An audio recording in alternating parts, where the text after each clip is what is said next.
Helen Ostby was 22 years old when she boarded the Titanic as a first-class passenger with her father, Engelhart Ostby. They were returning from a tour around Europe and always traveled with the White Star Line. Between meals, they just wandered around the decks, enjoying the luxury and newness of the ship, comparing it to the others in the White Star fleet.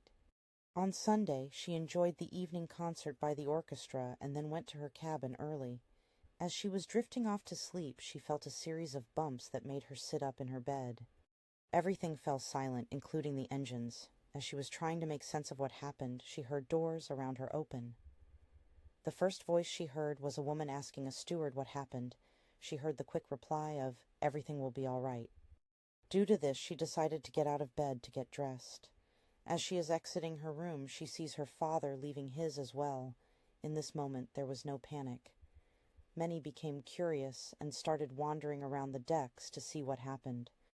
About an hour after the collision, the stewards told everyone to get life jackets and go to the boat deck. Helen, her father, and their friends the Warrens were together when they were told to go to the deck. They all made their way to the starboard side of the ship. At this point, her father decided he needed warmer clothes and went back to his cabin. This was the last time he was seen. She, along with the Warrens, started to move towards the lifeboats. Mrs. Warren was placed into Boat 5. Helen was hesitant at first due to the gap between the ship and the lifeboat.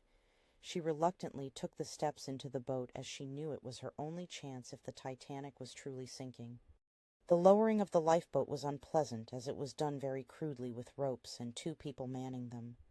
Once in the water and away from the ship, she could clearly see the front of the ship was dipping. From her viewpoint, all was calm around her.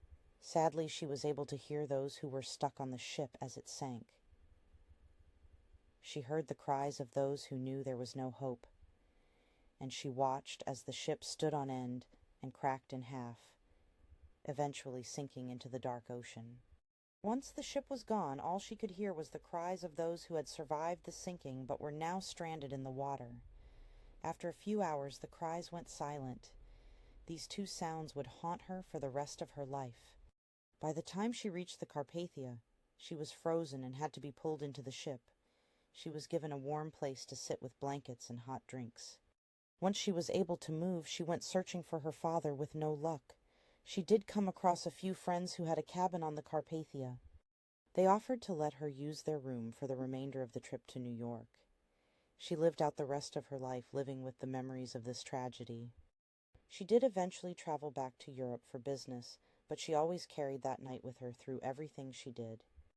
Helen Ostby's life became a continuous reminder of that fateful night, each experience tinged with the shadows of loss, forever etched in her heart.